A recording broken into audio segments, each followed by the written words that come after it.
Ndi Yoruba be shocked that their own children and students could be abducted and kept inside the bush. The Yoruba people are shocked.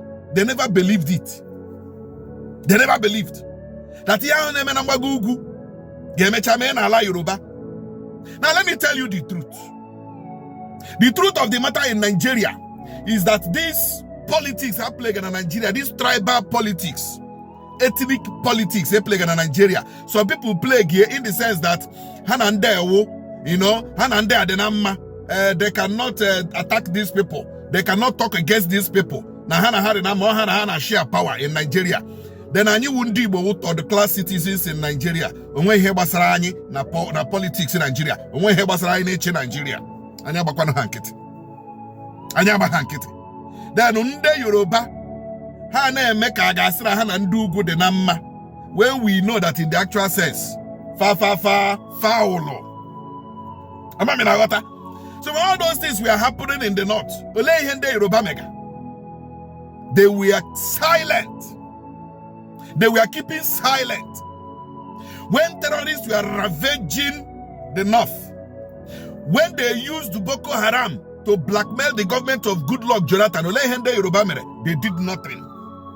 In fact, mgbe Boko Haram tọrọ ụmụ Chibok na Borno 2014, during Jonathan's regime, Jonathan made sure that the then Chief of Army Staff, General Iyejirika, used every arsenal in his disposition and his position to annihilate Boko Haram. But guess what? The northern leaders were crying foul. Yoruba leaders in APC were crying foul. They were saying, do not use the force of Boko Haram. The northerners were saying, they are their brothers, their prodigal sons. Ndega heroes, they will come back later. Do not use the force. Abala hanike, emelahi vedi, ebulaho, they will return. Haga heroes, they went astray. They are, they will come back. They were using every blackmail against Jonathan. They were using every blackmail so that Jonathan will not annihilate Boko Haram. Because they created it.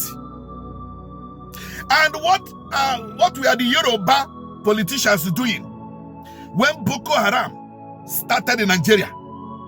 Because they belong to APC. Because they belong to the northern leaders that belong to APC. They were not doing anything about it. They were shouting foul, foul, foul, because it was Goodluck Jonathan or because it was PDP. Today, that small child they have nurtured with milk has grown into an oversized adult that needed something more than milk. And who are the people bearing the brunt? The north, the southwest. Problem I want to know about and that is why this issue of insecurity will continue to linger. Because the leaders lack the political will. Because the leaders are complicit. Because the leaders are involved. And today, it is ravaging the north. Today, it is ravaging the southwest. And the southwest never believed that Boko Haram will penetrate their region.